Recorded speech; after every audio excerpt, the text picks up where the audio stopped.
Papa Diané, oui. Toi, je vais te demander, un homme aujourd'hui qui a 2 femmes et une des femmes vient te voir pour te dire, papa, je suis 2e femme, mais j'ai l'impression que mon mari me délaisse pour la première.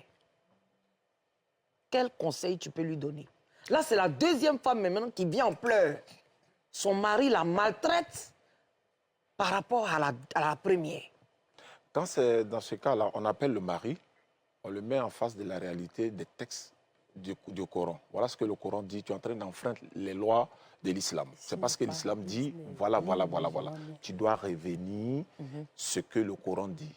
Maintenant que tu as pris 2 femmes, les conditions qui t'ont été données pour prendre 2 femmes, tu les as remplies, oui. Maintenant, qu'est-ce qui se passe? On peut voir maintenant le problème qu'il y a. S'il n'y a pas de solution du tout, le Coran autorise de divorcer.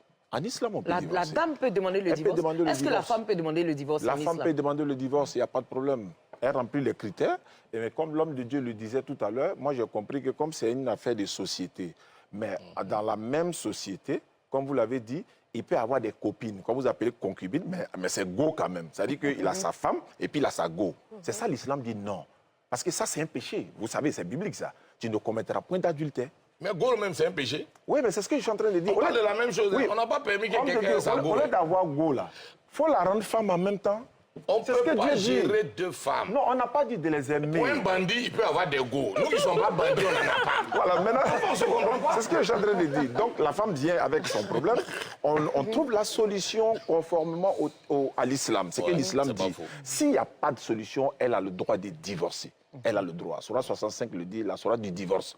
Le titre même, c'est le divorce. Maintenant, les critères du divorce, tu les remplis et puis il n'y a pas de problème. Et si elle ne remplit pas les critères du divorce? Non, remplir les critères du divorce. Maintenant, c'est que la faute revient à elle. Ce n'est plus l'homme qui est en train de, n'est-ce pas, la faire souffrir. Mais est-ce qu'elle peut divorcer? Elle peut divorcer, elle peut demander le divorce. Il n'y a pas de problème. Elle peut demander le divorce. Mais pour demander le divorce, on regarde d'abord les critères. Qu'est-ce qui s'est passé? Qu'est-ce qui n'a pas marché? On ne se lève pas directement pour divorcer. Hein. Voilà, on regarde d'abord qu'est-ce qui n'a pas... Il y a des choses qu'on peut arranger. Voilà, on arrange et puis bon... Voilà. Eh bien, vous voyez, le débat est vraiment, je ne dirais pas houleux, mais intéressant. La seule souvent cause de divorce, c'est quand la femme refuse le lit à son mari tout le temps. C'est ce qui peut être cause de divorce en islam.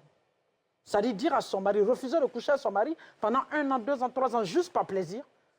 Ou bien parce qu'elle le fait bien ailleurs, comme vous le dites, et elle trouve que l'homme qu'elle a choisi, elle se rend compte aujourd'hui que c'est peut-être une erreur. Elle est dans cette hypocrisie. Au lieu de partir, elle peut faire souffrir ce monsieur. Et ce monsieur qui a les moyens de sa politique va vouloir marier une seconde épouse parce que sa mère lui dira « Non, tu ne peux pas